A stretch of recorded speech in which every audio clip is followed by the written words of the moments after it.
നമുക്ക് ഒരു അവസരം കൂടെ തന്നിരിക്കുകയാണ്. प्रभु का धन्यवाद हो, उन्होंने हमको और एक अवसर दिया है. നമുക്ക് 84 സങ്കീർത്തനം അതിന്റെ 11 വാക്യം വായിച്ചുകൊണ്ട് ആരംഭിക്കാം. 84 भजन संगीता उसका 11 वाक्य पढ़कर हम शुरू करेंगे. Psalms 84:11. हे लड़कों, आओ मेरी सुनो, मैं तुमको योगा का भय मानना सिखाऊंगा. 84:11. क्योंकि यहोवा परमेश्वर सूर्य और ढाल है. Yes. यहोवा अनुग्रह करेगा और महिमा देगा, और जो लोग खरी चाल चलते हैं उनसे वह कोई अच्छी वस्तु रख न छोड़ेगा. നേരോടെ നടക്കുന്നവർക്ക് ഒരു നന്മയും മുടക്കയില്ല. और जो सीधा रास्ते से चलता है, प्रभु उसके साथ कोई भी प्रकार का जो भलाई है वो रोकेगा नहीं, सब प्रकार का भलाई उनको देगा. നേരോടെ നടക്കുന്നവർക്ക് ദൈവം സൂര്യനും പരിചയം പോലെയാണ്. और जो सीधा चलता है उन लोगों के लिए यहोवा परमेश्वर सूर्य के समान और कवच के समान है. ദൈവം അവന് കൃപയും മഹത്വവും കൊടുക്കുന്നു. प्रभु उनको अनुग्रह और महिमा देगा. അപ്പോൾ നേരോടെ നടക്കുന്നവരുടെ അനുഗ്രഹങ്ങൾ വളരെയധികം അവിടെ തന്നെ അനേക വാഗ്ദാനങ്ങളുണ്ട്. इसी वाक्य को अगर हम लोग ध्यान देंगे तो सीधा चलने वालों का आशीष कितना ज्यादा है करके वो ये एक वाक्य में ही बहुत सारा बातों को हम देख सकते हैं. അപ്പോൾ നമ്മൾ കർത്താവായ യേശുവിനെ രക്ഷിതാവും കർത്താവുമായി സ്വീകരിച്ചപ്പോൾ ദൈവവുമായി ഒരു നേർബന്ധം വന്നു. तो जब हम लोग यीशु मसीह के साथ उस यीशु मसीह को तू मेरा प्रभु और स्वामी है मानकर उद्धार का अनुभव में जब हम लोग प्रवेश करने के बाद या आत्मा का उद्धार होने के बाद उस दिन से हमारा और प्रभु के बीच का जो रास्ता है एक सीधा मार्ग का आरंभ शुरू हो गया. സലോമോൻ പറയുന്നത് ഞാൻ വളരെ ആത്മാർത്ഥമായി അന്വേഷിച്ച ഒരു കാര്യം, ദൈവം മനുഷ്യനെ നേരുള്ളവനായി സൃഷ്ടിച്ചു, പക്ഷേ മനുഷ്യൻ അനേക ദുർമാർഗങ്ങൾ അനേക സ്കീംസ് അന്വേഷിക്കുന്നു. सलोमोन इस विषय में कहता है कि यहोवा परमेश्वर को जो मनुष्य को जब यहोवा परमेश्वर ने बनाया वो मनुष्य को सीधा बनाया था, परंतु सभी मनुष्यों ने अपना युक्तियों को और अपना चालाकीपन को इस्तेमाल करके परमेश्वर से दूर हो गया.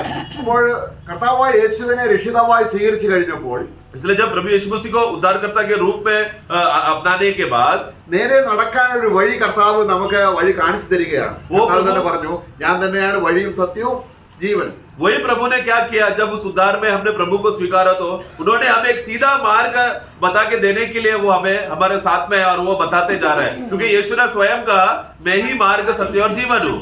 അപ്പോൾ ദൈവം നമുക്ക് സൂര്യനാണ്. സൂര്യൻ എന്ന് പറഞ്ഞ അർത്ഥമാണ് നമുക്ക് പ്രകാശം തരുന്നവരാണ്. तो इसलिए यहोवा परमेश्वर ही हमारा सूर्य है. सूर्य मतलब हमें प्रकाश देने वाला, ज्योतिमय करने वाला. അപ്പോൾ കർത്താവ് നമ്മുടെ ഉള്ളിലേക്ക് വന്നു കഴിഞ്ഞാൽ ये यीशु प्रभु हमारे अंदर आ जाने के बाद നമ്മളെ കുറിച്ചുള്ള ദൈവത്തിന്റെ പദ്ധതിയുടെ ഒരു പ്രകാശം ഇങ്ങനെ കിട്ടിക്കൊണ്ടിരിക്കും. तो उस दिन से क्या होता है, उस व्यक्ति को ईश्वरीय ज्ञान का प्रकटीकरण या प्रकाश उसको मिलते रहता है. നമ്മൾ ഭൂമിയോടുള്ള ബന്ധത്തിൽ പല കാര്യങ്ങളും നമ്മുടെ ഹൃദയത്തിലുണ്ട്. और उसी समय में हमारे हृदय में संसार के संबंध में, भूमि के संबंध से बातें, बहुत से बातें हमारे हृदय में है.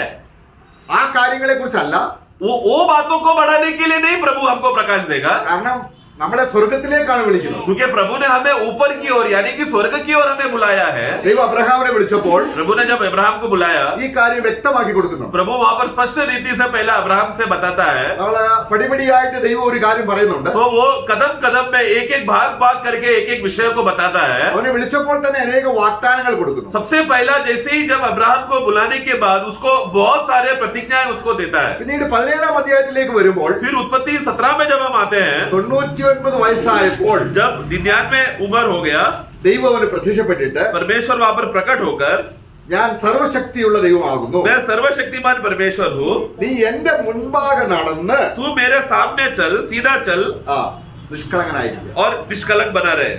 ദൈവം വിളിച്ചതാണ്. प्रभु ने बुलाया है 12-ാം അധ്യായം മുതൽ നമ്മൾ അങ്ങോട്ട് ദൈവം ഇടപെടുകയാണ്. और 12 अध्याय से प्रभु उसके जीवन में कार्य कर रहा है. അനേക വർഷങ്ങളായി വിളിച്ചിട്ട് बुलाकर उसको बुलावा पाकर तो बहुत समय हुआ, ഇപ്പോൾ 99 വയസ്സായി. और अभी बुलाते बुलाते अभी लगभग 99 उम्र हो गया. ഇതിന് പറയാണ്, എന്താണ് പറയുന്നത്? अभी प्रभु क्या कह रहा है, അവിടെ ഇങ്ങനെയാണ് അതിന്റെ ശരിയായ ട്രാൻസ്ലേഷൻ. उसका सही परिभाषा में ऐसा लिखा है, നീ നിഷ്കളങ്കനായി നടക്കണമെങ്കിൽ എന്റെ മുഖത്തേക്ക് നോക്കണമെന്നാണ്. अगर तुझे निष्कलंक होकर चलना है तो तुझे मेरा चेहरे को और देखेगा तो ही तू चल पाएगा. നമ്മൾ ഇംഗ്ലീഷ് വായിക്കുമ്പോൾ അങ്ങനെയാണത്. अंग्रेजी बाइबल में पढ़ते समय में ऐसा देखते हैं, look into my face and walk. അപ്പോൾ നീ ആരായിരിക്കും? നിഷ്കളങ്കനായി. तू मेरे चेहरे की ओर देखकर या मुझे देखकर चलेगा हाँ। तो ही तू निष्कलंक और पवित्र रहेगा. അപ്പൊ നേരോടെ നടക്കാന്ന് പറഞ്ഞ അർത്ഥം और എന്താണ്? सीधा चलना मतलब क्या? നേരുള്ളവർ ഒരുവരേ ഉള്ളൂ. जो क्योंकि सीधा एक ही है. ഏ?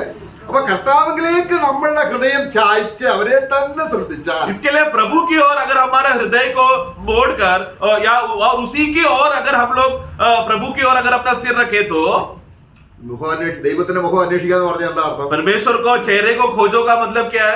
അബ്രഹാം ദൈവത്തിന്റെ മുഖം കണ്ടിട്ടില്ല. अब्राहम ने कभी भी परमेश्वर का चेहरे को नहीं देखा. നമ്മളെ സങ്കീർത്തനം 27:8 എന്താണ് വായിക്കുന്നത്? भजन संगीता 27 का 8 में हम क्या पढ़ते हैं? അവിടെ ദൈവദാസന്റെ ഉള്ളിൽ ദൈവത്തിന്റെ ആത്മാവ് ഇങ്ങനെ പറഞ്ഞു കൊടുക്കുകയാണ്. वह प्रभु का आत्मा उस प्रभु का दास को इस विषय से वो कहता है, मेरे दर्शन के खोजी हो, इसलिए मेरा मन तुझसे कहता है, हे यहोवा तेरे दर्शन का मैं खोजी रहूंगा.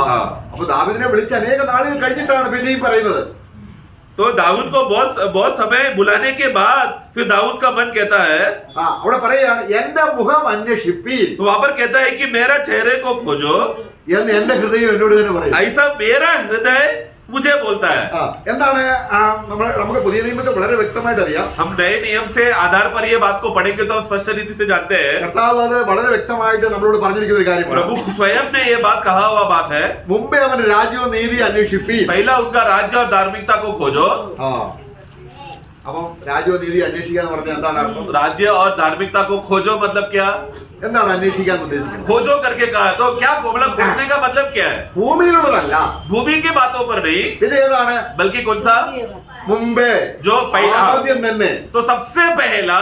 അപ്പോൾ നേരോടെ നടക്കുന്നവർക്ക് ഒരു നന്മയും മുടക്കിയില്ല എന്ന് പറയുമ്പോൾ അതിനെ ഭൗമികമായി മാത്രം കണക്ട് ചെയ്ത് ചില വിശുദ്ധന്മാർ, ചില പ്രിയപ്പെട്ടവർ അങ്ങനെയാണ് ചിന്തിക്കുന്നത്. तो अधिकतर विश्वासी लोग प्रभु सीधा मार्ग में चलने वाले लोगों को कोई भी आशीष प्रभु रोक के रखेगा नहीं, सब प्रकार का आशीष उसको देगा करके ये वाक्य पढ़ने के बाद अधिकतर विश्वासी क्या बोलते हैं? दुनिया में मुझे बहुत सारा उन्नति होगा, दुनिया में मुझे बहुत सारा फायदा होगा. वो बात को प्रभु कोई भी आशीष, दुनिया की आशीष प्रभु कोई छुपा के रखेगा नहीं, सब देगा करके ऐसा अर्थ निकाल कर पढ़ते हैं. അതിനെ അങ്ങനെ പറയുന്നത് वचन क्या कहता है? ഫസ്റ്റ് पहला, സീക്ക് ye first. पहला सबसे पहला हमें क्या करना है? उसका राज्य को खोजना है. അതാണ് നേരെ നടക്കുന്നത്. तो राज्य को खोजने का मन रखने को ही कहते हैं सीधा मार्ग में चलना. അവർക്കൊരു നന്മയും മുടക്കത്തില്ല. उनको प्रभु कोई भी भलाई रोक के रखेगा नहीं. അപ്പൊ ആ നന്മ എന്താണെന്ന് നമ്മൾ ചിന്തിക്കുകയാണ്. तो इसलिए वो भलाई क्या है करके हम देख रहे हैं. ആദ്യം നേരെ നടക്കുക എന്നുള്ളതിന്റെ അർത്ഥവ്യാപ്തി നമ്മുടെ ഹൃദയങ്ങളിലേക്ക് ആത്മാവ് കൊണ്ടുവരണം. इसलिए सबसे पहला पवित्र आत्मा में सही मार्ग में चलना या सीधा चलना या सच्चाई का मार्ग में चलना करके वो अर्थ क्या है करके पवित्र आत्मा में प्रकट करके देना चाहिए. അപ്പൊ മുമ്പേ ഒരു രാജ്യവും നീതി അന്വേഷിക്കുക എന്ന് കർത്താവ് പറഞ്ഞപ്പോൾ അതിനും കൂടെ കുറച്ചും കൂടെ വ്യക്തമായിട്ട് ലേഖനങ്ങളിൽ ആ അന്വേഷിക്കുക എന്ന് പറഞ്ഞാൽ എന്താണെന്ന് നമുക്ക് എബ്രായ ലേഖനം 11:16 വാക്യം വായിക്കുമ്പോൾ എന്താണ് അന്വേഷിക്കുക എന്നുള്ളത് കാണാൻ പറ്റും. तो जब प्रभु मत्ती का पुस्तक में वहां पर 6 में जब प्रभु ने कहा कि मेरा राज्य को पहला मेरा राज्य को खोजो करके, तो वो खोजो करने का विषय का थोड़ा और अर्थ में जब हम लेखाओं में पढ़ते समय में वहां पर और अर्थ में उसको बात बताया गया है. इब्री का पुस्तक इब्रानियों 11 का 16 जब पढ़ते समय में खोजो करके उस विषय में हम पढ़ते हैं. पर वे एक उत्तम अर्थात स्वर्गीय देश के अभिलाषी है. നോക്കുക, അപ്പൊ അന്വേഷിക്കുക എന്ന് പറഞ്ഞാൽ എന്താണ്? तो खोजो का मतलब क्या है? ആഗ്രഹിക്കുക. एक अच्छा आग्रह रखना, अच्छा अभिलाषा से आग्रह रखना. അപ്പൊ എന്തെങ്കിലും ഒരു ആഗ്രഹം നമുക്കുണ്ടായാൽ अगर एक अच्छा आग्रह, सोचो कुछ भी आग्रह अगर हमारे अंदर हुआ तो ഏറ്റവും ദ ബെസ്റ്റ് ആയിരിക്കണം. तो वो आग्रह कौन सा होना चाहिए? सबसे उत्तम होना चाहिए, सबसे श्रेष्ठ होना चाहिए. നേരെ നടക്കാന്ന് പറഞ്ഞാൽ എന്താണ് അർത്ഥം? सीधा मार्ग में चलने का मतलब क्या है? അനേക ആഗ്രഹങ്ങൾ നമുക്കുണ്ട്. हमारे जीवन में तो बहुत सारे आग्रह हैं, बहुत से वस्तुओं पर हम अभिलाषा करते हैं. എല്ലാ ആഗ്രഹവും നല്ലതാണോ? सब आग्रह अभिलाषा अच्छा है क्या? നേരെ നടക്കാന്ന് പറഞ്ഞാൽ എന്താണ്? तो सीधा चलना मतलब क्या?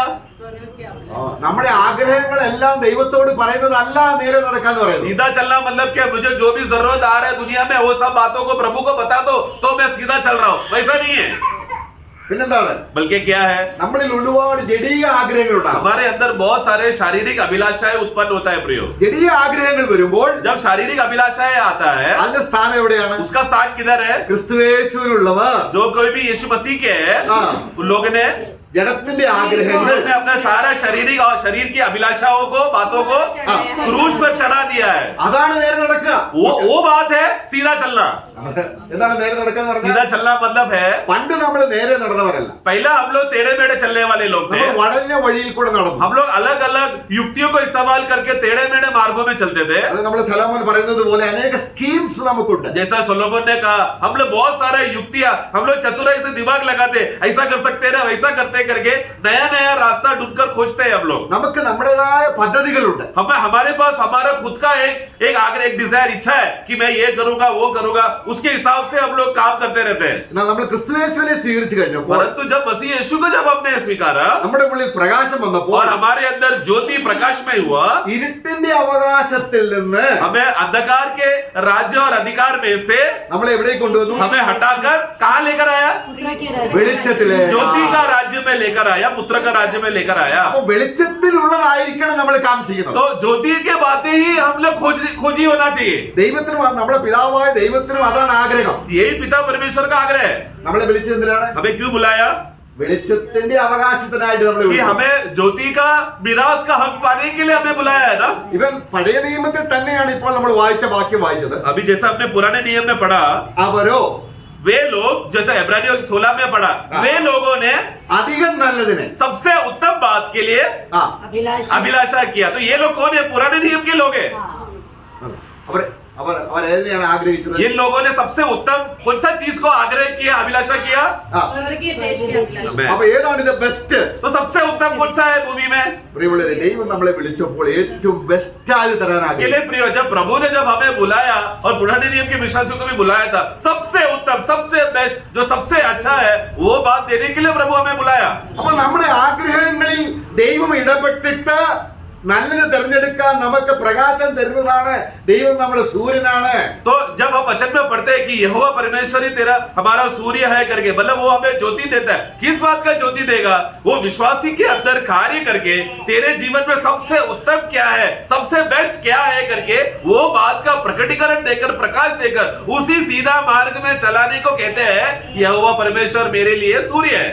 അങ്ങനെയുള്ളവരുടെ ഭാഗ്യം അടുത്ത വാക്യത്തിൽ കണ്ടോ? നമ്മളെ വായിക്കുന്നു. उन लोगों का भाग्य अवस्था, उनका भविष्य क्या है करके अगला वाक्य में पढ़ते हैं, हम देखते हैं। ആകയാൽ ദൈവം അവരുടെ ദൈവമെന്ന് വിളിക്കുവാൻ इसलिए ऐसे लोगों का यहोवा परमेश्वर, उनका परमेश्वर बोलने के लिए ലജ്ജിക്കുന്നില്ല. लज्जाता नहीं। इब्रानियों 11 का 16 का बी पार्ट में, അപ്പൊ ഭൂമിയിലുള്ള കാര്യങ്ങൾ മാത്രം നമ്മൾ അന്വേഷിച്ച് അത് കാണിച്ച് നടന്നാൽ तो अगर विश्वासी अगर के बोलते हैं, विश्वासी बोलने के बाद फिर से भूमि की बातें, जमीन की बातें, मिट्टी की बातें ही खोज कर ही उसी में अपना जिंदगी बिता रहे, तो ആ ദൈവത്തിന് തരാൻ ഉദ്ദേശിക്കുന്നത് എന്താണ്? നശിച്ചു പോകുന്ന കാര്യങ്ങളല്ല, परमेश्वर को देने का इच्छा क्या है प्रियो? नाशवान चीजें देना चाहता है क्या? ആ നിത്യമായ കാര്യങ്ങൾ, बल्कि जो अनंत काल का है, സ്വർഗീയ കാര്യങ്ങൾ. जो स्वर्गीय है, അപ്പോൾ നമ്മൾ അവരെ കാക്ഷിച്ചു, ആഗ്രഹിച്ചു. वो बातों को उन लोगों ने क्या किया? आग्रह किया, अभिलाषा किया। ആ അവൻ അവർക്കായി ഒരു നഗരം ഒരുക്കിയിരിക്കുന്നല്ലോ. और उन लोगों ने देखा कि उनके लिए एक नगर तैयार करके रखा है। ഓ, അപ്പോൾ നമുക്ക് ദൈവം തരാൻ ഉദ്ദേശിക്കുന്നത് तो मतलब पहला बात हम देखते हैं कि प्रभु ने जो हमें देने के लिए, तैयार करने के लिए जो इच्छा करके रखा है वो क्या है? നഗരം തരാൻ एक ഉദ്ദേശിക്കുന്നു. स्वर्गीय नगर देना प्रभु चाहता है। നമുക്ക് ആഗ്രഹമുണ്ടോ? हमें आग्रह है क्या?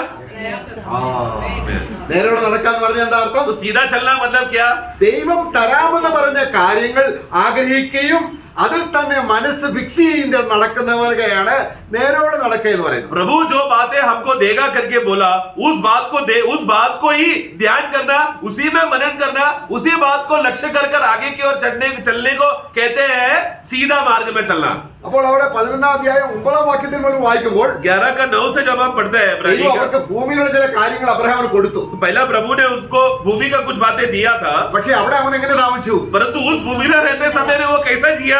परदेशी के समान परदेसी के समान। നമുക്ക് हमें ഒരുപക്ഷെ ദൈവം ഒരു വീട് തന്നിരിക്കാം, शायद प्रभु ने हमको एक घर दिया रहेगा, നമുക്കൊരു വാഹനം एक തന്നിരിക്കാം, गाड़ी दिया रहेगा, നമുക്ക് അല്പം സമ്പത്തൊക്കെ या തന്നിരിക്കാം. थोड़ा धन दौलत रहेगा हमारे पास। അതല്ല ദൈവം, അതൊക്കെ താൽക്കാലികമാണ്.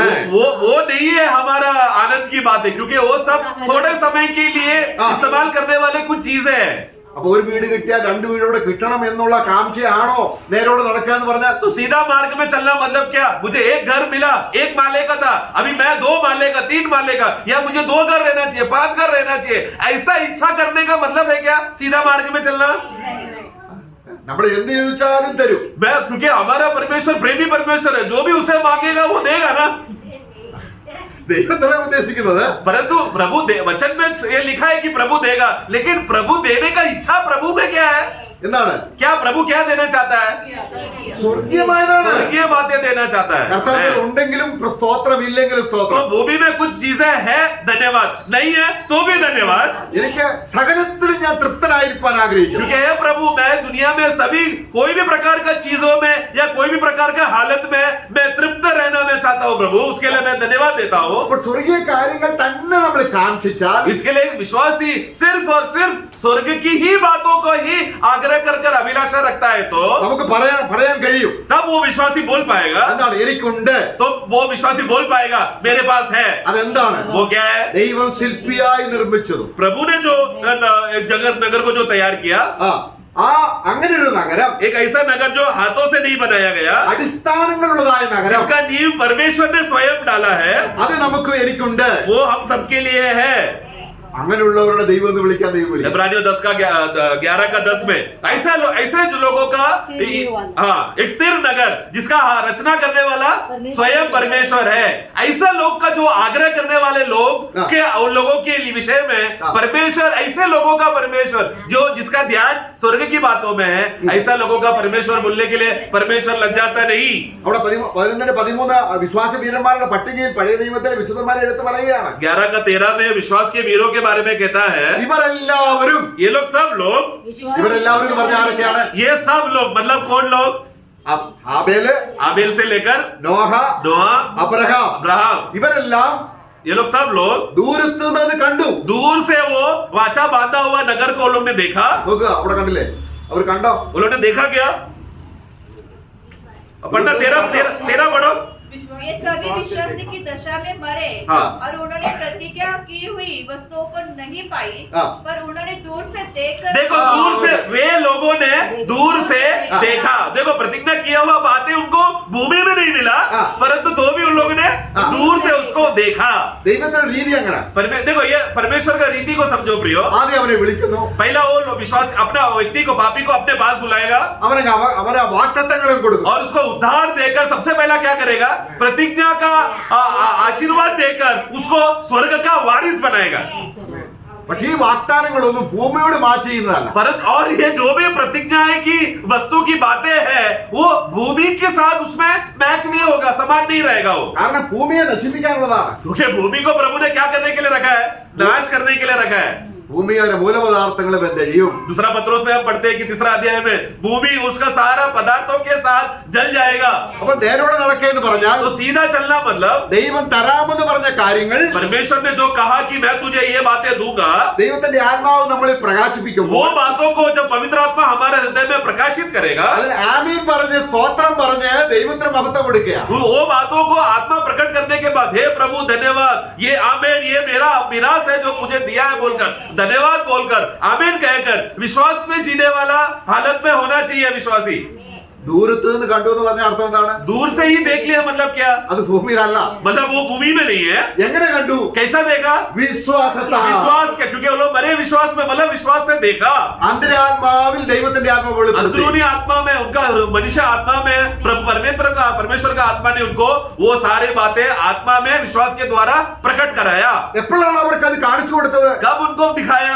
വാഗ്ദത്തം ചെയ്തത് जब उनको प्रतिज्ञा किया तो ദൈവ വിശ്വസ്തനെന്ന് എണ്ണി ആഗ്രഹിച്ചപ്പോൾ ദൈവം അത് പ്രകാശം കൊടുത്തു. प्रतिज्ञा करने के बाद जब ये विश्वासी ये लोग ने बोला यस यहोवा परमेश्वर विश्वासी योग्य है और वो ऐसा परमेश्वर का पीछे होना ही सही उत्तम है करके ऐसा जब वो लोग ठान के चला तो उस समय से आत्मा उनको दूर से वो नगर की बातें दिखाया।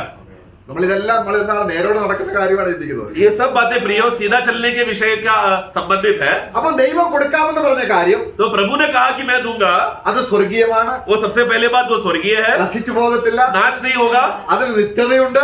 उसमें स्थिरता और अनंतता है അത് സൗജന്യമായി और തരുന്നതാണ്. वो मुफ्त में दिया जा रहा है അത് കാണാനാണ് ആത്മാവിനെ തരുന്നത്. और वो बातों को देखने के लिए पवित्र आत्मा को हमारे अंदर दिया है അവർക്ക് ഭൂമിയിൽ ഒരു സാക്ഷ്യമുണ്ട്. और ऐसे लोगों को भूमि में गवाह है। ഞങ്ങൾ അന്യരാണ്. हम लोग यहाँ पर अन्य हैं और परदेसी है। ഞങ്ങൾ അന്യരാണ്. हम लोग अन्य लोग हैं और परदेसी है। ഞങ്ങൾ ഈ ഭൂമിയിൽ തന്നെ പാർക്കും, पर हम तो यहीं पर ही रहेंगे, ഈ ലോകമാണ് ഞങ്ങളുടേതായ ഒരു സാമ്രാജ്യം. यही दुनिया ही हमारा देश और वतन है. ദൈവം തരാമെന്ന് പറഞ്ഞതല്ല ഈ ഭൂമിയിലാണ്. परमेश्वर जो भी देगा करके बोला वो सब भूमि में है. ഈ സ്വർഗം എന്നൊക്കെ പറയുന്നത് ഇവിടെ തന്നെയാണ്. स्वर्ग बोला तो वो तो इधर ही हो रहा है ना, स्वर्ग नगर इधर, नरक इधर ही है ना. അങ്ങനെയുള്ള സഭയുണ്ട്. ऐसा भी एक मंडली है जो ऐसा मानते हैं. നമ്മൾ അങ്ങോട്ട് പോവുകയാണ്. ऐसा ऐसा जगह पे जा रहे हैं हम लोग. അപ്പോൾ ദൈവം തരാമെന്ന് പറഞ്ഞത് मतलब प्रभु ने जो भी देगा करके बोला, അവിടെ പറയുകയാണ്, അവിടെ നമ്മൾ വായിക്കുകയാണ്, वहां पर हम पढ़ते हैं, അവരെ വിട്ടുപോകുന്നതിനെ ഓർത്തുവെങ്കിൽ. अगर वो जो बात 14 വാക്യം 11 का 14 पढ़ना,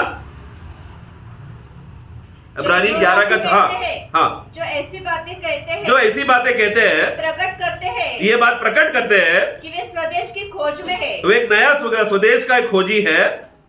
और आगे, हाँ. जिस देश से वे निकल आए थे, हाँ. यदि उसकी स्तुति करते तो देखो, वो जिस देश से वो लोग बाहर निकल कर आए, मतलब दुनिया की बातों को छोड़कर आए, तो ആ, उनकी स्तुति करते, हाँ. उन्हें लौट जाने का अवसर था. देखो उसका तारीफ करके उसका स्तुति कर कर लौट जाने का अवसर ये सभी विश्वासी वीरों को था.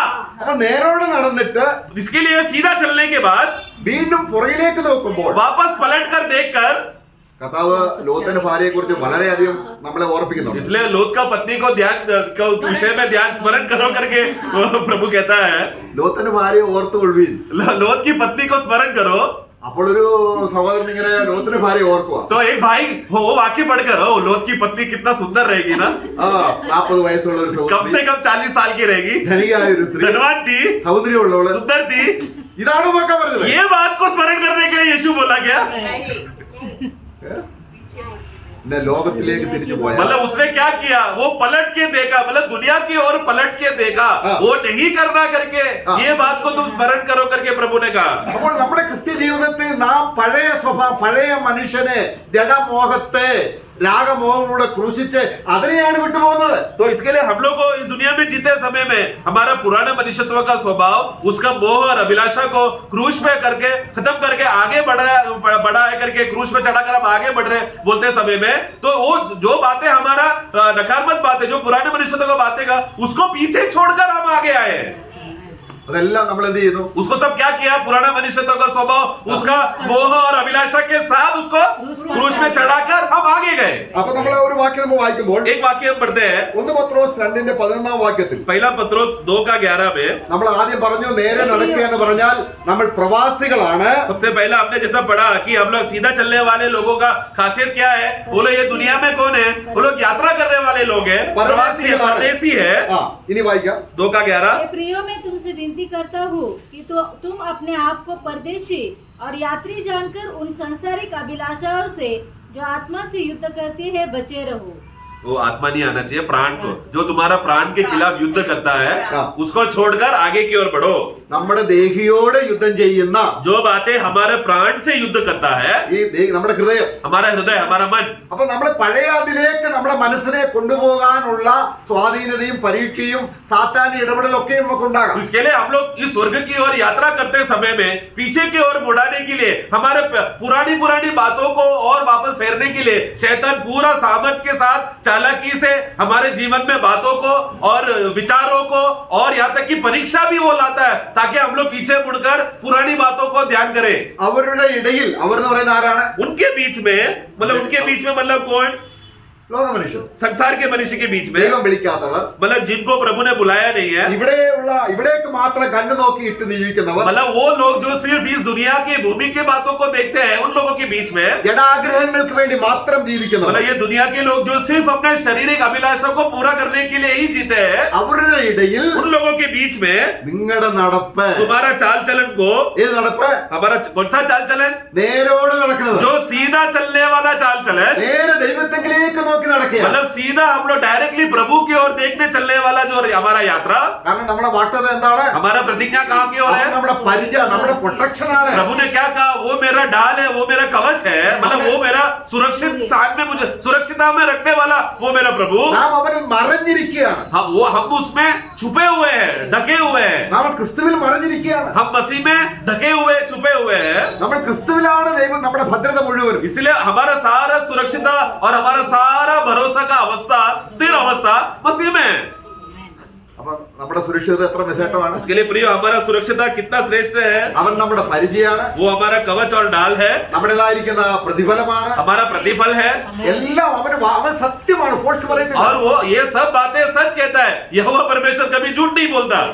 എന്നാൽ ഇതിനെതിരെ परंतु इसके विरुद्ध നമ്മുടെ അഭിലാഷം ജഡികമായി പോയാൽ, हमारा आग्रह और अभिलाषा करना, इच्छा करने की बातें अगर शारीरिक हो जाए तो, അത് കാണുന്നതിനെ മാത്രമാണ് നമ്മൾ ആഗ്രഹിക്കുന്നതെങ്കിൽ, शारीरिक होना मतलब क्या, जो हम लोग आंखों से देखते समय में उसको मोह कर ये मुझे चाहिए, ऐसा बातें हो गया तो പാതാള ഗോപുരങ്ങളാണ് അവരെ നടത്തുന്നത്. तो फिर ऐसे लोगों को नरक के फाटके है या नरक है उसको चला रहा है. നമ്മൾ വെളിപ്പാട് പുസ്തകം 18-14 വായിക്കുമ്പോൾ हम लोग प्रकटीकरण का पुस्तक रेवलेशन 18 का 14 में हम पढ़ते हैं 18-14. अब तेरे मन भावने वाले फल तेरे पास से जाते रहे और स्वादिष्ट और भड़कीली वस्तु तुझसे दूर हुई है और वे फिर कदापि न मिलेगी. അവിടെ നമ്മൾ the lest of your soul എന്ന, നിന്റെ ഹൃദയത്തിലെ ആഗ്രഹങ്ങൾ എല്ലാം നശിച്ചു പോയി, മോഹിച്ചതൊന്നും കിട്ടത്തില്ല. 18-14 भावने फल. हाँ, तेरे मन भावना आया मतलब तेरा प्राण ने जो जो बातों को मोह किया, भावना मतलब मोह किया, अभिलाषा किया, वो सब बातें अभी उनको नहीं मिलेगा. അപ്പൊ ഇതാണ് ബാബിലോൺ സഭ. ये है बाबिलोन का मंडली. ഈ ലോകത്തിലെ കാര്യങ്ങൾ നിമിത്തം देखो जैसा मैंने पहले याद दिला, ये दुनिया ऐसा भी एक मंडली है दुनिया में जो दुनिया की बातों को लेकर लोगों को उकसाता है. स्वर्ग और नगर भूमि में है बोलकर ऐसा सिखाने वाला एक मंडली, ये मंडली का नाम है बाबिलोन मंडली कलीसिया. ഈ കാര്യങ്ങൾ മോഹിക്കുന്നു. ഇവിടെ മോഹം ജനിപ്പിക്കുന്ന 29-30 കാര്യങ്ങളുണ്ട്. അവിടെ അതിന് 18-11 മുതൽ വായിക്കുമ്പോൾ, अगर जब उसका वही 18 का 11 से जब हम लोग पढ़ते समय में वो 11 वाक्य से नीचे पढ़ते लगभग 29 से 30 बातें हैं जो ये दुनिया का ये बाबिलोन मंडली लोगों को दुनिया की बातों को मोह करके ये 29-30 बातों का मोह और अभिलाषा उत्सुकता में लोगों के अंदर जागरूक कराने के लिए लोगों को इकट्ठा करके बुलाता है. അവിടെ നോക്കാം, അവിടെ പൊന്ന് വെള്ളി ഒരുപാട് കാര്യങ്ങളുണ്ട്, അത് വായിച്ചു നോക്കണം. अब 11 से जब पढ़ते समय में 12 में हम देखते हैं सोना है, चांदी है, बहुमूल्य पत्थर है और बहुत से मूल्यवान बातें जो भूमि में मिलता है. മനുഷ്യ ശരീരം, यहाँ तक कि मनुष्य का देह भी, മനുഷ്യന്റെ ദേഹമുണ്ട്, मतलब मनुष्य का ये जो शरीर हम लोग स्मगलिंग करके जो मिलता है वो भी बॉडी पार्ट्स भी मिलेगा करके बोल रहे हैं. അത്രയ്ക്ക് ഈ ലോകം സൗജന്യമായി ഈ ലോകം നമ്മുടെ കണ്ണിന് മുമ്പിൽ കൊണ്ടുവന്നിരിക്കുക. उतना आकर्षित करके मन भावना करके ये संसार को हमारे आंखों के सामने रखा है. ഇത് നീ ആഗ്രഹിച്ചാൽ, अगर ये दुनिया की ये बातों को तू चाहा तो ഇതിന്മേൽ ദൈവത്തിന് ന്യായവിധി വരും. ये सब चीजों के ऊपर परमेश्वर का न्याय आएगा. നീ ആഗ്രഹിച്ചത് जो तूने दुनिया की बातों पर अभिलाषा किया, അത് നിന്നെ വിട്ടുപോയി. ये सब बातें क्या करेगा, तुझे छोड़ देगा, तू इससे दूर हो जाएगा एक दिन, क्योंकि न्याय आ गया है. ഒരിക്കലും നിനക്കത് അനുഭവിക്കാൻ പറ്റില്ല. उसके बाद फिर तूने जो भी बातों का अभिलाषा और मोह किया दोबारा अभी तुझे अनुभव करने नहीं हो पाएगा. എന്താണ് നേരോട് നടക്കാന്ന് പറഞ്ഞാൽ, इसके लिए सीधा मार्ग में चलना मतलब क्या है प्रियो, ഞാൻ ആഗ്രഹിച്ച കാര്യം जो मैंने आग्रह किया ഒരിക്കലും എനിക്ക് നഷ്ടപ്പെടുകയില്ല. वो बात प्रभु का वाचा ये है कि अगर तू सीधा चलेगा तो जो तूने स्वर्ग की बातों का आग्रह किया वो कभी भी नष्ट नहीं होगा. Praise the Lord. Amen. ദൈവം നമുക്ക് വാഗ്ദാനം ചെയ്ത് ഒരിക്കലും प्रभु നഷ്ടമാകുന്നില്ല. ने हमारे साथ जो प्रतिज्ञा किया हुआ बातों को जो हमें आत्मा प्रकट करके देता है वो चीजें कभी भी नष्ट नहीं होगा. അതിലേക്ക് നമ്മുടെ ആഗ്രഹം ഉണ്ടാകണം. उस बातों पर हमारा आग्रह, दिलचस्पी और उत्साह बढ़ना है. അതാണ് ആത്മാവ്, പരിശുദ്ധാത്മാവ് നമ്മളിൽ വരുമ്പോൾ इसलिए जब पवित्र आत्मा में आएगा, ജഡാഭിലാഷം जो शारीरिक अभिलाषा है ആത്മാപുരുഷാരത്തിനും आत्मा के खिलाफ है പരസ്പര വിരുദ്ധമാണ്. और आत्मा शरीर की अभिलाषा के खिलाफ है. ये दोनों हमेशा एक दूसरे के साथ शत्रु है. നമ്മൾ നേരെ നടക്കുക എന്ന് പറഞ്ഞ അർത്ഥം എന്താണ്? सीधा चलना मतलब क्या, ആത്മാവിനെ അനുസരിച്ച് നടക്കുക. आत्मा को आज्ञा अनुसार चलना.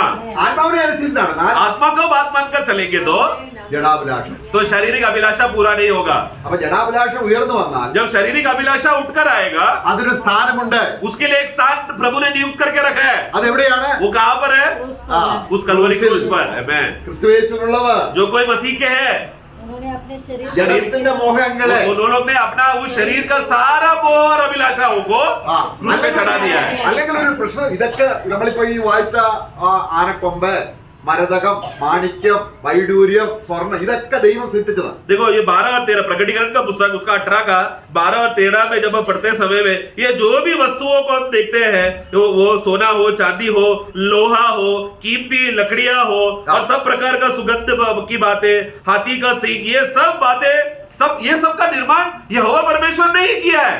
എന്നാൽ ഇവിടെ ഒരു വിഷയം എന്താണ്? परंतु इधर विषय क्या है? നാം എന്ത് ആഗ്രഹിക്കുന്നു അത് നമ്മുടെ ദൈവമായി തീരും. अब जिस चीज को आग्रह करेगा वो चीज हमारा ईश्वर बन जाएगा। അപ്പോൾ ഇങ്ങനൊരു വാക്യമുണ്ട്, इसलिए एक वाक्य पढ़ते हैं, സൃഷ്ടിച്ചവനേക്കാൾ इन लोगों ने सृष्टिकर्ता को छोड़कर सृष्टि का बातों को ही अपना ईश्वर और देव बना दिया। रोमियो का पुस्तक में हम पढ़ते हैं। എന്താ സംഭവിക്കുന്നത്? तो मतलब क्या हो गया अभी? ഇതാണ് സാത്താന തന്ത്രം. शैतान का तंत्र इस बात पर है। കർത്താവിനെ വിളിച്ച് മലമറിയിൽ കൊണ്ടുപോയിട്ട് प्रभु को पुकारने के बाद ऊपर लेकर गया, ഇതെല്ലാം എന്റെയാണ്. पर्वत के ऊपर लेकर जाकर शैतान ने सारा बातें दर्शन से दिखाकर बोला, ये दुनिया और उसका महिमा और उसका शोभा ये सब मेरा है। അതാരാ സൃഷ്ടിച്ചത്? ये सब बनाया किसने था? കർത്താവ് തന്നെയാണ്. प्रभु ने। ഇതിൽ പറയാ, और फिर वही प्रभु को शैतान कहता है, നീ ഒന്ന് ആരാധിച്ചാ മതി. तू बस मुझे दंडवत कर ले ആ और ये सब मैं तुझे दे दूंगा। സാത്താന തന്ത്രം എന്താണ്? शैतान का तंत्र क्या है? സാത്താന തന്ത്രം എന്താണ്? शैतान का चालाकी युक्ति क्या है प्रियो? നേരെ നടന്ന കർത്താവിനെ जो प्रभु जो सीधा चल रहा था മലമുകളിൽ കൊണ്ടുപോയിട്ട് उसको पर्वत की ओर लेकर गया। പ്രിയമുള്ളവരെ, നമ്മൾ വളരെ ശ്രദ്ധിക്കണം. प्रियो इसलिए प्रियो ध्यान रखना प्रियो, അതുകൊണ്ട് കർത്താവ് നമുക്ക് വേണ്ടി പ്രൊട്ടക്ഷൻ ആണ്. इसलिए प्रभु यीशु ही हमारा सच्चा ढाल और कवच है। അവൻ നമുക്ക് വേണ്ടി പിതാവിന് മുമ്പിൽ ആയിരിക്കുമ്പോൾ वो क्योंकि वो अभी हमारे विषय के लिए पिता की उपस्थिति में है। കർത്താവ് പറയുന്നുണ്ട്, प्रभु एक बात कहता है, പിതാവിനോട് പറയുന്നുണ്ട്, पिता से कहता है, അവരെ ലോകത്തിൽ നിന്ന് എടുക്കണമെന്നല്ല, हे प्रभु तू इनको संसार से उठा, ऐसा मैं नहीं कहता, പിന്നെന്താണ്? बल्कि क्या സാത്താന്റെ കെണിയിൽ അവരെ സാത്താന്റെ കെണി എന്താണ്? शैतान का जो तंत्र और युक्ति है उससे तू बचाए रखना। तो उसका चतुराई तंत्र युक्ति क्या है शैतान का? दुनिया की बात है। എന്താണ്? ഈ മോഹം നമ്മളിൽ हाँ, मतलब ये दुनिया की विषय का मोह और अभिलाषा उत्पन्न कराकर हाँ। प्रभु के सीधे मार्ग से हटाकर दुनिया की ओर गिरा देना। അപ്പോൾ അതിലേക്ക് മനസ്സ് മറിഞ്ഞു കഴിയുമ്പോൾ तो दुनिया की बातों के लिए अगर हमारा मन गिर गया तो ദൈവം തരാമെന്ന് പറഞ്ഞതിലുള്ള കാര്യങ്ങളുടെ ആഗ്രഹം നഷ്ടപ്പെടും. और तो जो दुनिया की बातों में अगर गिर गया तो प्रभु जो हमें देगा करके उसके विषय में जो इच्छा और अभिलाषा वो बंद हो जाएगा, वो रुक जाएगा। എന്നിട്ട് നമ്മുടെ ആഗ്രഹം എങ്ങോട്ടായി തീരും? फिर अभी हमारा आग्रह अभिलाषा भूमि की वस्तु में चला गया। അപ്പോൾ നമ്മളെ വിളിച്ചത് നേരെയുള്ള നടക്കാനാണ്. तो प्रभु ने हमें बुलाया सीधा चलने के लिए, मतलब स्वर्ग की ओर चलने के लिए था। അപ്പൊ നമുക്കിവിടെ ഒരു കാര്യം നമുക്ക് അബ്രഹാമിനോട് പിന്നീട് ദൈവം പറയുന്നുണ്ട്, आगे चलकर परमेश्वर अब्राहम से कहता है, നീ എന്റെ മുഖത്തേക്ക് നോക്കി നിഷ്കളങ്കനായി നടക്കാം. तू मेरे चेहरे की ओर देखकर निष्कलंक रीति से चलना। അപ്പോൾ അതിൽ നിന്ന് വ്യത്യസ്തമായ രീതിയിൽ അവൻ മാറിപ്പോകാതിരിക്കാൻ इसके विरुद्ध या इसके उल्टा इसके विरुद्ध ना चलने के लिए 17 അധ്യായത്തിന്റെ 11 വാക്യത്തിൽ പറയുന്നുണ്ട്, वहां पर उत्पत्ति का पुस्तक 17 का 11 में നിന്റെ ശരീരത്തിൽ അഗ്രചർമ്മം എന്ന് പറയുന്ന ഒരു മർമ്മം, അത് വളരെ എന്റെ നിയമമാണ്, അത് നീ എപ്പോഴും പാലിക്കണം. उसका पढ़ना 17 का 11। तुम अपने अपने खंडी का खतना करा लेना, हाँ। जो वाचा मेरे और तुम्हारे बीच में है उसका यही चिन्ह होगा। वो जो तूने खतना किया है हाँ। वो उसका यादगार के लिए स्मरण का एक चिन्ह है ये खतना। ദൈവം എല്ലാ വാഗ്ദാനവും കൊടുത്തിരിക്കുകയാണ്. प्रभु ने बहुत सारे प्रतिज्ञा देकर उसके साथ वाचा बांधा है। അപ്പോൾ അബ്രഹാമിന്റെ ഹൃദയം മറിഞ്ഞു പോയിട്ട് अभी तो इसके लिए ये सब बातें होने के बावजूद भी इसके खिलाफ अगर अब्राहम का मन हो गया तो मतलब क्या संसारिक बातों में चला गया तो അങ്ങനെ പോകാതിരിക്കാൻ ऐसा ना जाने के लिए ലോകത്തിൽ നിന്ന് വേർപെട്ടതിന്റെ അടയാളമായി तू अभी संसार से अलग है, तू मेरा खास आदमी सिर्फ मेरा है करके उसका चिन्ह बताने के लिए, तू अभी एक अलगवाई का जीवन जिएगा करके हाँ। उसका चिन्ह के लिए ഞാനൊരു അടയാളം നിനക്ക് एक चिन्ह मैं तुझे दूंगा। അതെന്താണ്? वो क्या है? അതല്ലേ നമ്മള് റോമാലേഖനത്തിൽ നമ്മൾ വായിക്കുന്നത്. यही बात हम लोग खतना का चिन्ह के विषय में जब रोमियो का पुस्तक में पढ़ते हैं, ദൈവത്തിന്റെ നിയമം എന്ന് പറഞ്ഞാൽ ദൈവത്തിന്റെ സത്യം ഇതാണ്. तो मतलब वहां पर हम देखते हैं 11 में 17 का 11 में यही तेरा चिन्ह, ये वाचा है, चिन्ह वाचा का चिन्ह है करके हम पढ़ते हैं। ദൈവം വിളിച്ചവൻ मतलब जिसको प्रभु ने बुलाया, എന്ന് പറഞ്ഞാൽ ദൈവം ലോകത്തിൽ നിന്നാണ് നമ്മളെ വിളിച്ചിരിക്കുന്നത്. प्रभु ने हमको कहां से बुलाया? संसार से हमें बुलाया। സ്വർഗത്തിലുള്ള കാര്യങ്ങൾ തരാമെന്ന് പറഞ്ഞു. संसार से बुलाते समय में हमें बुलाकर क्या बोला? मैं तुमको स्वर्गीय बातें दूंगा। അപ്പോൾ ഇവിടെ നമ്മള് റോമാലേഖനം 15 അധ്യായം 8-9 വാക്യങ്ങൾ വായിക്കുമ്പോൾ रोमियो का पुस्तक 15 का 8 और 9 में पढ़ते हैं।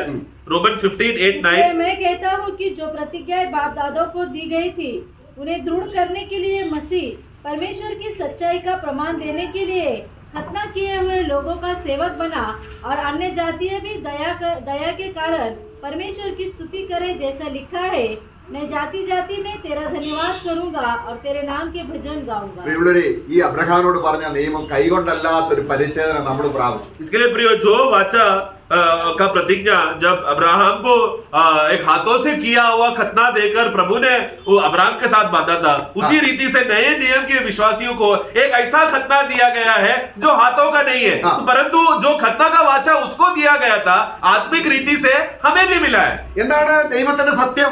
प्रभु का सत्य क्या है? സത്യം എന്താണ്? सत्य क्या है? जो 8 में हमने पढ़ा, വാഗ്ദാനങ്ങൾ കൊടുത്തു कि കഴിയുമ്പോൾ प्रभु ने प्रतिज्ञा देने के बाद ആ വാഗ്ദാനങ്ങളിലേക്ക് നോക്കിയിരിക്കണം. तुम्हारा आग्रह अभी क्या होना चाहिए? जो प्रतिज्ञा प्रभु ने बांधकर वाचा भी तेरे साथ बांधा है, अभी उसी बातों पर तेरा ध्यान रहना चाहिए। അപ്പോൾ വീണ്ടും പുറകിലേക്ക് പോയാൽ, परंतु अगर तू पलट गया और पीछे चला गया तो സത്യം വിട്ടുപോയി. तू सत्य को तू छोड़ दिया। അവിടെ ജാതികളായ നമ്മൾക്ക് तो उसी रीति से हम जो अन्य जाति लोग, ഈ വാഗ്ദാനങ്ങൾ ഉറപ്പിക്കേണ്ടതിന് हमारे साथ भी प्रभु जो प्रतिज्ञा हमारे साथ किया है करके उसको स्थिर करने के लिए, പിതാക്കന്മാർ കൊടുത്ത അതെന്താ നമ്മൾ കണ്ടു? ദൈവം ശില്പിയായി നിർമ്മിച്ചതും അടിസ്ഥാനമുള്ളതുമായ നഗരം ദൈവം അവർക്ക് വാഗ്ദാനം ചെയ്തു. അവരത് കണ്ടു, അഭിവന്ദിച്ചു, ദൈവത്തെ മഹത്വപ്പെടുത്തി പരിച്ഛേദന നിയമത്തിലൂടെ. നമ്മളെ സംബന്ധിച്ചോളം ആ കൈകൊണ്ടുള്ള പരിച്ഛേദനയല്ല, ക്രിസ്തുവിന്റെ ക്രൂശിലെ മരണം എന്ന പരിച്ഛേദനയിലൂടെ ദൈവം ഈ വാഗ്ദത്തം ഉറപ്പിക്കുക. तो पहला तुम्हारा बाप दादाओं को दिया प्रतिज्ञा दिया है करके बोलते समय में वो कौन सा था जो हमने अब्रानियों का पुस्तक में पढ़ा कि जो परमेश्वर ने स्वयं ने नींव डाला हुआ, हाथों से नया बनाया हुआ एक ऐसा स्वर्गीय वतन और देश उनको दूंगा जिसको वो लोग ने दूर से देखा, विश्वास से वो लोग जिया, जिसकी वजह से एक चिन्ह के रीति से उनको हाथों का खतना के द्वारा उन लोगों को उस चिन्ह का वाचा में वो लोग प्रवेश किया। उसी रीति से नए नियम के विश्वासियों के लिए भी एक ऐसा खतना प्रभु ने तैयार किया जो हाथों का नहीं, जिसको स्वयं प्रभु ने ही वो कार्य किया, और वो खतना क्रूश है, वो खतना जो हमारे संबंध में हमको मिला है। അപ്പൊ ദൈവത്തിന്റെ സത്യം എന്താണ്? तो इस विषय में प्रभु का सत्य क्या है? സത്യത്തിൽ നടക്കുക. तू अभी ये सत्य पे तू चलना। നമ്മൾ യോഹന്നാൻ ലേഖനത്തിൽ വായിക്കുന്നുണ്ട്, യോഹन्ना के पुस्तक में हम पढ़ते हैं, സത്യനിമിത്തം, सत्य के द्वारा, നമ്മിൽ വസിക്കുന്ന സത്യനിമിത്തം, हमारे अंदर निवास करने वाला सत्य के आधार पर എന്റെ മക്കൾ ചിലർ സത്യത്തിൽ നടക്കുന്നു എന്ന് കണ്ട് ഞാൻ ദൈവത്തെ സ്തുതിക്കുന്നു. दूसरा योहन्ना में योहन्ना कहता है कि मेरे बच्चे जब सत्य में चलता है देखा तो मैं बहुत आनंदित हो गया। നമുക്ക് നേരെ നടക്കുന്നത് കാണുമ്പോൾ मतलब जो कोई सीधा मार्ग में चलता है അത് എത്ര സന്തോഷമാണ്. वो हमको कितना आनंद मिलता है ना वो देख सुनकर, ആ നമ്മിൽ വസിക്കുന്നതും क्योंकि जो हमें बसा हुआ है, നമ്മുടെ കൂടെ ഇരിക്കുന്നതുമായ സത്യനിമിത്തം, हमारे साथ निवास करने वाला उस सत्य के खातिर, അതായത് എന്താണ്? ആ പഴയ മനുഷ്യനെ ക്രിസ്തു ക്രൂശിൽ തീർത്തു. और वो सबसे बड़ा सत्य क्या है? हमारा पुराना मनुष्यत्व को क्रूस में प्रभु ने खत्म कर दिया है।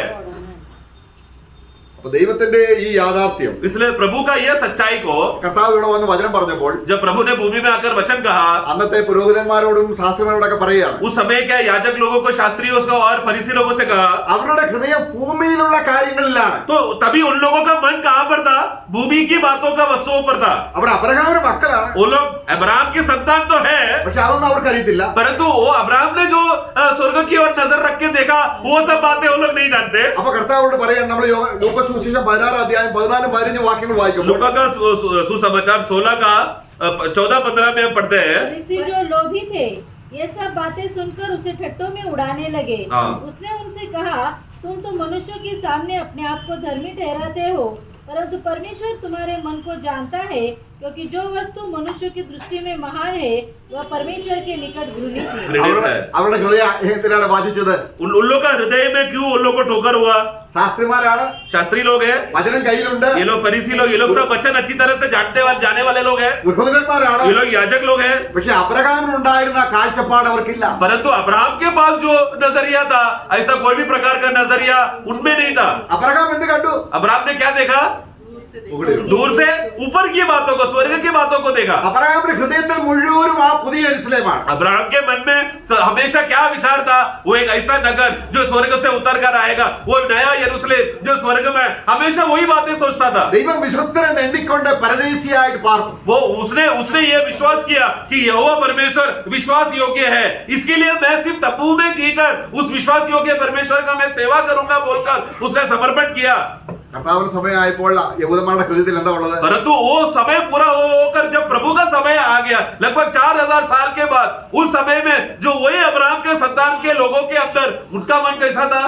മനുഷ്യരുടെ മുമ്പിൽ മാന്യമായത്, अभी जो मनुष्य के सामने जो अच्छा और बड़ा है, മനുഷ്യരുടെ മുമ്പിൽ വിലയേറിയത് എന്താ? मनुष्य के सामने बड़ा क्या है प्रियो? ധനമാണ്. धन है। പണമില്ലാത്തവൻ, मतलब जिसके पास धन नहीं ഒന്നുമില്ലാത്തവൻ, वो तू कुछ भी नहीं, ഇങ്ങനെയാണ് മനുഷ്യർ കാണുന്നത്. ऐसा लोग देखते हैं ना। ശാസ്ത്രിമാരും പുരോഹിതന്മാരും അങ്ങനെയാണ്. ऐसा धारणा में शास्त्री लोग और फरीसी लोग और याजक लोग भी ऐसे अभिलाषी मन के हो गए। അതാണ് ബാബിലോൺ സഭ. तो ये इसी को बाबिलोन का मंडली कहते हैं, मतलब लोभी मन होना, लालच करके दुराग्रह करना। പത്രോസും യോഹന്നാനും ദേവാലയത്തിലേക്ക് കർത്താവ് പുനരുദ്ധാനം ചെയ്ത് ദേവാലയത്തിലേക്ക് പോയപ്പോൾ ഭിക്ഷ യാചിച്ചുകൊണ്ടിരുന്ന ഒരു മനുഷ്യൻ जब वहां पर രണ്ട് കാലം മുടന്തി. पुनरुद्धान के बाद വായിക്കുന്നു. प्रेरितों का कार्य 3 अध्याय में हम पढ़ते हैं कि जब पुनरुद्धान हो जाने के बाद यीशु का पुनरुद्धान हो जाने के बाद पत्रोस और यूहन्ना भी मंदिर में आ गया और वहां से जाने के टाइम में वहां पर एक लंगड़े को देखा जो दोनों पैर से लंगड़ा था। അപ്പൊ ആ മനുഷ്യന് ഇവരെന്തേലും തരുമെന്ന വിശ്വാസം. तो उसका वो भिखारी का लंगड़े का क्या विश्वास है? मैं भीख मांगूंगा, ये लोग मुझे कुछ देंगे। അല്ല, ഇവർ ഈ ദൈവാസന്മാർ പ്രാർത്ഥിക്കും, ഞാൻ ഓടി നടക്കുമെന്ന് വിശ്വാസമുണ്ടോ? तो वो लंगड़े के पास ये विश्वास था क्या? ये लोग दोनों बहुत बड़े प्रभु के दास है, यीशु के नाम में ये लोग चक्का करेंगे, मैं अभी कूद कूद कर खुशी खुशी से जाऊंगा, ऐसा विश्वास था क्या? അദ്ദേഹത്തിന് ഒരു പ്രതീക്ഷയില്ല. वो व्यक्ति के अंदर वो चक्का हो जाएगा करके 1% भी उसका इच्छा नहीं था, वो सोचा भी नहीं था ऐसा होगा। പത്രോസിന് പറയാനുള്ളത്, पत्रोस कहता है, നീ പ്രതീക്ഷിക്കുന്നത് തരാൻ എന്റെ കയ്യിൽ ഒന്നുമില്ല. तू जो सोच रहा है ना वो सब देने के लिए मेरे पास कुछ भी नहीं है, सोना चांदी नहीं है। नहीं है। പക്ഷെ എന്റെ ഹൃദയത്തൊന്നുണ്ട്. परंतु मेरे हृदय में एक बात है, അതാണ് वो क्या है? എന്റെ കർത്താവ്. मेरा प्रभु, അവനൊരു ധനമാണ്. वो प्रभु ही मेरा धन है, അവന്റെ നാമത്തിൽ ഞാൻ കൽപ്പിക്കുന്നു. उसके नाम में मैं आज्ञा देता हूँ। അപ്പൊ പത്രോസിന് കൊടുക്കാനുള്ളത് എന്തായിരുന്നു? पत्रोस के पास देने के लिए क्या धन था? ക്രിസ്തുവിനെ. वो मसीह ही जो उसका धन है, उसी धन को उस लंगड़े को दे रहा है। പ്രിയമുള്ളവരെ, നമ്മൾ എത്ര പാവപ്പെട്ടവരാണെങ്കിലും हे प्रियो, हम कितना भी गरीब और पापी क्यों ना हो, ക്രിസ്തുവിനെ കൊടുക്കാൻ കഴിയുന്ന ധനികനാണ്. परंतु प्रियो हम लोग कितना भी बड़ा दुनिया में गरीबी में दरिद्र में जी रहा हो, लेकिन अगर तू ऐसा हालत में भी दूसरा व्यक्ति को यीशु को दे पाए, यीशु जो तेरा सच्चा धन है दे पाए, तो तू स्वर्ग में सबसे बड़ा धनवान है। ക്രിസ്തുവാണ് ധനം. क्योंकि प्रियो मसीह ही तेरा धन है। അവങ്കിലേക്ക് നോക്കണം. उनकी ओर देखना, നോക്കുന്തോറും जितना उनको देखते रहेंगे, നോക്കുക എന്ന് പറഞ്ഞാൽ എന്താണ്? उनकी ओर देखना मतलब क्या? ആഗ്രഹിക്കുക. उनको आग्रह करो, उनका इच्छा रखो। हमारा आग्रह करने का व्यक्ति वही है, जितना उसको देखेगा उतना शोभा प्रकाशित होगा। അവൻ അതാണ് ദൈവത്തിന് മുമ്പിൽ ഏറ്റവും ശ്രേഷ്ഠം. वही तो परमेश्वर के सामने सबसे ऊंचा बात है। मनुष्य के सामने जो बातें अच्छा था वो परमेश्वर के लिए घृणित है, लेकिन परमेश्वर के सामने जो बात अच्छा है वो क्या है? मसीह ही तुम्हारा धन है मानकर चलना। ധനവാൻ ലാസർ ഭൂമിയിലായിരുന്നു. जब धनवान और लाजरस भूमि में था, ധനവാൻ മരിച്ചപ്പോൾ धनवान मरने के बाद അബ്രഹാം പറയുകയാണ്, अब्राहम कहता है, നീ ഭൂമിയിൽ വളരെ നന്മ അനുഭവിച്ചു. तू भूमि में बहुत लाभ उठाया, अच्छा खुशी से तू जिया। നേരോട് നടക്കുന്നവർക്ക് ഒരു നന്മയും മുടക്കത്തില്ലേ? क्योंकि वचन में लिखा है ना, जो सीधा चलता है उसको कोई भी भलाई प्रभु रोकेगा नहीं। അപ്പൊ എങ്ങനെ ശരിയാവുന്നത്? तो फिर कैसा चलेगा? അപ്പോൾ ഈ നന്മ എന്ന് പറയുന്നത് എന്താണ്? तो प्रिय, भलाई भलाई अच्छा मतलब क्या? നമ്മുടെ എബ്രായ ലേഖനം इब्रानियों का पुस्तक 9-ാം അധ്യായം 11-ാം വാക്യം, 9-11 में हम पढ़ते हैं, കർത്താവായ യേശു വരുവാനുള്ള നന്മകളുടെ മഹാപുരോഹിതനായിട്ട് വന്നു. 9-11 पढ़ना। परंतु जब मसीह आने वाली अच्छी अच्छी वस्तुओं का महायाजक, നോക്കാം. देखो यीशु मसीह कौन है? आने वाली अच्छे अच्छे वस्तु है। आने वाली भूमि में है क्या? आने वाले स्वर्ग की अच्छे अच्छे वस्तुओं का बताने के लिए वो महायाजक बना। അപ്പോൾ ഈ ധനവാൻ എന്ത് സംഭവിച്ചു? अब ये धनवान को क्या हो गया? വരുവാനുള്ളതല്ല, उसने आने वाला अच्छी अच्छी बातों में नहीं उसने आग्रह रखा। യേശു രക്ഷിതാവുമല്ല, वो यीशु तो उद्धार करता है ही नहीं, യേശു മഹാപുരോഹിതനുമല്ല. यीशु तो महायाजक भी नहीं है। പിന്നെ അവരെന്തായിരുന്നു? उसके लिए फिर तो वो बातें उसका इच्छा नहीं था, उसका और क्या इच्छा था? അപ്പം ലാസറിനെ നോക്കിയിട്ട് അബ്രഹാം പറയാണ്, परंतु लाजर की ओर देखकर अब्राहम कहता है, അവൻ അവിടെ നന്മയൊന്നും കിട്ടിയില്ല ഇവിടെ, उसको भूमि में कुछ भी भलाई नहीं मिला, പക്ഷെ ഇപ്പോൾ परंतु अब എന്നോട് കൂടെ. मेरे साथ। അപ്പൊ അവൻ ആഗ്രഹിച്ചത് എന്താണ്? तो मतलब फिर लाजरस का असली आग्रह क्या था प्रियो? അവൻ എന്താഗ്രഹിച്ചു? लाजरस ने क्या इच्छा रखा? स्वर्ग की बात है। हमें അപ്പോൾ കർത്താവായ യേശു ആരാണ്? उसी रीति से प्रभु यीशु मसीह कौन है? വരുവാനുള്ള आने वाले अच्छे अच्छे वस्तुओं का, എല്ലാം നിർമ്മിക്കും. सब प्रकार का अच्छे अच्छे वस्तुओं का भलाई बातों का ഉത്തരവാദിയായി जिम्मेदारी बनकर മധ്യസ്ഥനായി मध्यस्थ बनकर നമുക്ക് മേടിച്ചു തരാൻ हमें देने के लिए अधिकारी में रहकर നമുക്ക് വേണ്ടിയുണ്ട്. हमारे लिए मध्यस्थी करता है, बिछवाई कर रहा है। വരുവാനുള്ള നന്മകൾ എന്തെല്ലാമാണോ आने वाली अच्छी अच्छी वस्तुएं जो भी बातें हो, सब बातों में യേശു ഗ്യാരണ്ടി ഉണ്ട്. यीशु ने क्या किया, उसका जिम्मेदारी लेकर गारंटर बनकर वो वहां पर खड़ा है। അതിനോട് ചേർന്ന് പറയുകയാണ്, उसी के साथ अगला वाक्य में कहता है, യേശു ക്രിസ്തു ഭൂമിയിലുള്ള കൂടാരത്തിലേക്കല്ല തന്റെ രക്തവുമായി പോയത്. यीशु मसीह ने अपना लहू लेकर ये दुनिया की बातों में के विषय में नहीं गया, അവിടെ പറയുകയാണ്, बल्कि മനുഷ്യനിർമ്മിതമായ കൂടാരത്തിലേക്കല്ല, हाथों से बनाया हुआ निर्मित किया हुआ मंदिर पर नहीं, പിന്നെ എവിടേക്കാണ്? बल्कि कहां की ओर गया, സ്വർഗത്തിലേക്ക്. स्वर्ग की ओर। पवित्र स्थान में जो अति पवित्र स्थान जो स्वर्ग में है वहां पर गया। എന്ത് കൊണ്ടുപോയി? क्या लेकर गया, അവന്റെ രക്തം. अपना लहू लेकर गया, നമ്മുടെ വീണ്ടെടുപ്പായിട്ട്. हमारा छुटकारा का दाम लेकर। Praise the Lord. Amen. നമ്മുടെ ധനം എവിടെയാണ്? हमारा धन कहां पर है, സ്വർഗത്തിലാണ്. स्वर्ग में है। നിന്റെ ധനം ഇരിക്കുന്നിടത്ത് നിന്റെ ഹൃദയം ഇരിക്കണം. जिधर जिधर तेरा धन है उधर तेरा मन रहना चाहिए। അതാണ് നേരെ നടക്കാന്ന് പറയുന്നത്. उसी को कहते हैं सीधा मार्ग में चलना। അപ്പോൾ സ്വർഗത്തിലെ സകല ആത്മീയ അനുഗ്രഹങ്ങളും तो स्वर्ग का सब प्रकार के या सभी आत्मिक आशीषों से അത് ഒന്നോ രണ്ടോ ആണോ? एक दो बातें है क्या, नहीं सर, എത്ര ഉണ്ടോ? मतलब स्वर्ग में जितना भी है, ഓ എണ്ണിയാ തീരത്തില്ല. मतलब वो गिनने जाएगा तो खत्म नहीं होगा। ഇതൊക്കെ അങ്ങോട്ട് എണ്ണി ദൈവത്തിന് സ്തോത്രം പറഞ്ഞാൽ ये सब बातों को ध्यान करके प्रभु को धन्यवाद देते रहेंगे तो അങ്ങനെയുള്ളവരുടെ ദൈവമെന്ന് വിളിക്കാൻ ദൈവം ആഗ്രഹിക്കുന്നു. ऐसा लोगों का परमेश्वर परमेश्वर है करके बोलने के लिए परमेश्वर नहीं लज्जाता।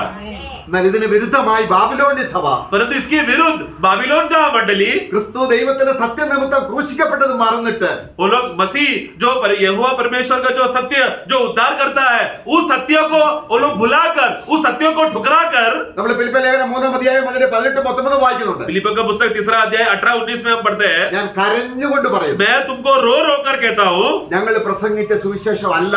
हमने जो प्रचार किया हुआ जो सुसमाचार है, ബാബിലോണ്യ सഭ എന്ത് ചെയ്യുന്നു? परंतु इसके विरुद्ध कुछ दूसरे क्रूस के शत्रु के लोग हैं, जब प्रभु के शत्रु के लोग हैं, जो बाबिलोन को उपदेश देगा വയറിനെ ദൈവമാക്കുന്നു. और उनका ईश्वर पेट है, उन लोग का प्रचार में वो लोग अपना पेट जो उनका ईश्वर है उसको खुश करने के लिए वो लोग प्रचार करेंगे। അവരെന്താ ആഗ്രഹിക്കുന്നു? वो लोग क्या आग्रह करते हैं, ഭൂമിയിലുള്ളത്. उसका 19 पढ़ना, उनका अंत विनाश है, विनाश है, उनका पेट उनका ईश्वर पेट है, हाँ। वे अपनी लज्जा की बातों पर घमंड करते हैं और उनका मन कहां पर है, आगे पृथ्वी की वस्तुओं पर मन लगाए। पृथ्वी की वस्तुओं पर। ये झूठा लोग कौन है, बाबिलोन की मंडली के लोगों का मन कहां पर है, भूमि की बातें पृथ्वी की बातों का वस्तुओं पर है।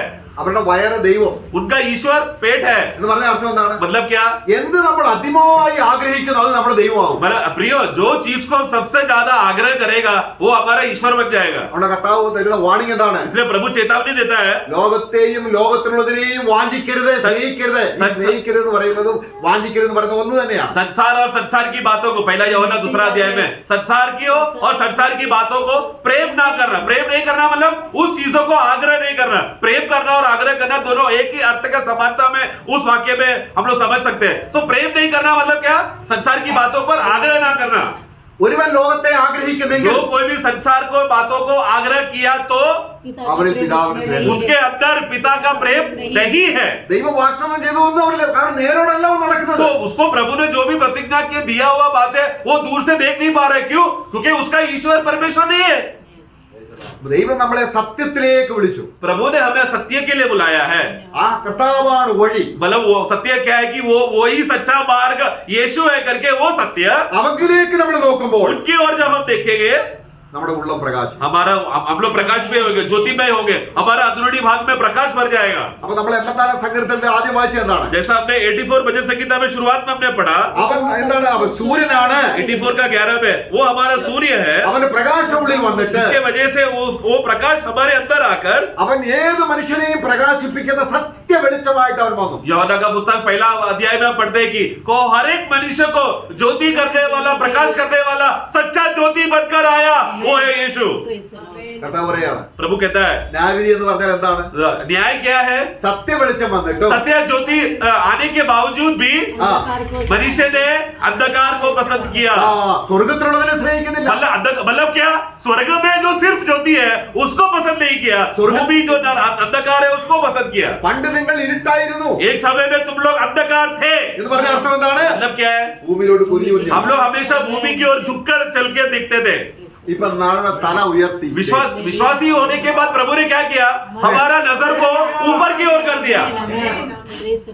ദൈവം അബ്രഹാമിന്റെ ദൈവം മാത്രമല്ല. देखो यहोवा परमेश्वर सिर्फ अब्राहम का परमेश्वर नहीं है प्रियो। നമ്മുടെ പ്രിയ പോളിന്റെ ദൈവം എന്ന് പറയാൻ ലജ്ജിക്കുന്നില്ല. കാര്യം എന്താണ്? आज यहाँ पर मंडली में आकर प्रभु बोल रहा है मैं पॉल बदर का भी परमेश्वर हूँ, ऐसा बोलने के लिए परमेश्वर लज्जाता नहीं। കാര്യം എന്താണ്? कारण क्या है? നമ്മുടേതായിരിക്കുന്ന ബാക്ക്ഗ്രൗണ്ട് നോക്കിയല്ല, तो हमारा बाहर का बैकग्राउंड को देखकर नहीं प्रभु प्रेम करता, നമ്മുടെ പണം നോക്കിയല്ല, हमारा धन देखकर नहीं प्रभु प्रेम करता, നമ്മുടെ ഒന്നും നോക്കാതെ हमारा कोई भी शारीरिक वस्तु को नहीं देखता प्रभु। എന്നെ വിളിച്ച ദൈവം വിശ്വസ്തനെന്ന് എണ്ണുന്നവർ, बल्कि जो ये बात देखता है जिस प्रभु ने मुझे बुलाया वो परमेश्वर विश्वासी योग्य है, ऐसा मन में हृदय में रखने विचार रखने वाले लोगों को जब परमेश्वर उनको देखता है, അവൻ സൂര്യനാണ്. वो ऐसे विश्वासी लोगों के लिए ये यहोवा परमेश्वर सूर्य है പിന്നെന്താണ്? और क्या है? പരിചയാണ്. दाल है പിന്നെന്തൊക്കെയാണ്? और क्या क्या है? അവൻ अनुग्रह है, महिमा है, महिमा देकर महिमा देता और सब कोई भी भलाई बातों को रख नहीं छोड़ेगा, भला सब भलाई देगा। Praise the Lord. Thank you, Lord. അപ്പം യേശുക്രിസ്തു വരാനുള്ള നന്മകളുടെ മഹാപ്രഭു എന്ന് പറഞ്ഞ ഒരുപാട് കാര്യങ്ങളുണ്ട്. നമുക്ക് സമയമില്ലാത്തതുകൊണ്ട് അവിടെ നിർത്തുകയാണ്. यीशु मसीह आने वाला एक अच्छे वस्तुओं का बातों का महायाजक है बोलकर वो अच्छे वस्तुएं बहुत से बातें वर्णन करने के लिए, लेकिन समय नहीं है इसके लिए मैं अभी रोकना चाहता हूँ। പൗലോസ് പറയാണ് എബ്രായ വിശ്വാസികളോട്, पौलुस यहाँ पर इब्रानी को लेखा को कहता है അവൻ മൽക്കിസദേക്കിന്റെ ക്രമപ്രകാരം മഹാപ്രഭുവിനായിരിക്കുന്നതിന്റെ കാര്യങ്ങൾ വളരെ എനിക്ക് പറയാനുണ്ട്. इब्रानियों का पुस्तक 5वां अध्याय में यहोवा परमेश्वर यीशु मसीह ही महायाजक है और वो मल्कीसदेक के क्रमांक के अनुसार जो महायाजक बना, इस विषय में बोलने के लिए ना मुझे और भी बहुत सारा बातें मुझे बोलना है। പക്ഷെ നിങ്ങൾക്കത് മനസ്സിലാക്കാൻ കണ്ണെങ്ങോട്ടായിരിക്കുന്നത്? 5 का 10-11 पढ़ना जल्दी। अब्री 5 का 10-11। और उसे परमेश्वर की ओर से मल्कीसदक की रीति पर महायाजक का पद मिला। देखो वहां पर महायाजक बुलाया गया, पद नहीं है, बुलाया गया। आगे इसके विषय में इस विषय में हमें बहुत सी बातें तुम्हें कहने हैं, कहनी तो है, उनका समझाना भी कठिन है, परंतु तुम लोग उसको समझना कठिन है। क्यों? वो लोग क्यों समझ नहीं पाएंगे? क्योंकि उन लोग का नजरिया अभी भी क्योंकि तुम लोग सही रीति से सुन नहीं पा रहे। क्यों? क्योंकि तुम्हारा नजरिया अभी भी भूमि की ओर झुका हुआ है। मुझे बताना बहुत कुछ है लेकिन तुम लोग ग्रहण नहीं कर पाओगे। അപ്പോൾ നേരോടെ നടക്കുന്നവർക്ക് परंतु जो सीधा होकर चलेगा, ദൈവം വാഗ്ദാനം ചെയ്ത ഒരു നന്മയും മുടക്കത്തില്ല. प्रभु ने प्रतिज्ञा किया हुआ जो भी भली बातें हैं वो कोई भी रुका के रखेगा नहीं। എന്തൊക്കെയാണോ എത്രയെല്ലാം കാര്യങ്ങളെന്നറിയോ? अनगिनत बातें प्रियो, बहुत से बातें हैं प्रियो। നമ്മുടെ ശരീരത്തെ തേജസ്കരണം, हमारा जो देह का रूपांतर होना, നമുക്ക് കിട്ടാൻ പോകുന്ന പദവികൾ, हमको मिलने वाला पदवी और अधिकार, സ്വർഗത്തിലുള്ള സമ്പത്ത്, स्वर्ग का धन, ഇതിന്റെ എല്ലാം ये सब बातें അതിന്റെ എല്ലാം ഉടമസ്ഥാവ അതിന്റെ എല്ലാം മധ്യസ്ഥനായിട്ട് ക്രിസ്തു ഗ്യാരണ്ടി ആയിട്ട് നിൽക്കുക. ये सबका मध्यस्थी बनकर, बिछवाई बनकर ये सब बातें पक्का तुम्हें मिलेगा करके वो बात का जिम्मेदारी लेकर महायाजक बनकर हमारे लिए मध्यस्थी करने वाला प्रभु है। അപ്പോൾ നമുക്ക് നേരോടെ നടക്കാം. इसलिए आओ हम लोग सीधा चले, നമ്മൾ ഒരുമിച്ച് നേരോടെ हम നടക്കാം. लोग सब साथ में एक साथ चले। Praise the Lord. Amen। ആരെങ്കിലും പാത വിട്ടുപോയാൽ, अगर आपने देखा किसी को कि वो रास्ते से भटक गया है तो അവന്റെ പ്രാണനെ തിരിച്ചു വരുത്തണം. उसका प्राण को लौटाने के लिए यत्न करना प्रियो। അതിനാണ് സമാജീവനം. उसी के लिए तो मंडली जीवन दिया है हमको। അതിന് നമുക്ക് സഹോദരന്മാരെ വേണം. इसीलिए हमें एक दूसरे का भाइयों का जरूरत है। നമുക്ക് വചനം വേണം. हमको वचन चाहिए, സത്യവചനം വേണം. सत्य वचन चाहिए, ഇത് ദൈവത്തിന്റെ സഭയാണ്. क्योंकि ये परमेश्वर का मंडली है। പാതാള ഗോപുരങ്ങൾ नरक के फाटक इस पर प्रबल नहीं होगा। നമ്മൾ കണ്ടതും നമ്മൾ കൊതിച്ചതും നമ്മളെ വിട്ടുപോകയില്ല. हमने जो बातों को आत्मिक नजरिए से देखा, हमने जो भी आत्मिक अभिलाषा किया, वो सब बातें कभी नष्ट नहीं होगा। Praise the Lord. Amen। നമ്മൾ പ്രതീക്ഷിക്കുന്നതിന് കാണുന്നതിന് ഇരട്ടിയല്ല 100 മടങ്ങായിരിക്കും സ്വർഗത്തിൽ നമുക്ക് മഹത്വം. हम लोग ने जो बातों को देखा और जैसा हमने सोचकर संकल्प किया प्रियो, उधर जाने के बाद वो 100 गुना महिमा में रहेगा। हम लोग छोटे, हमारा नजरिया वो छोटा है, लेकिन सचमुच स्वर्ग की नजर में देखेगा तो हमारा विचार से भी बड़ी बातें रहेगा। प्रभु ने हमारे लिए तैयार करके रखा है और उस दिन हमें वो मिलेगा। Praise the Lord. നമ്മളെ വിളിച്ചവർ വിശ്വാസം. क्योंकि हमें बुलाने वाला परमेश्वर विश्वास योग्य है। Praise the Lord. प्रभु सबको सहायता करे। Amen।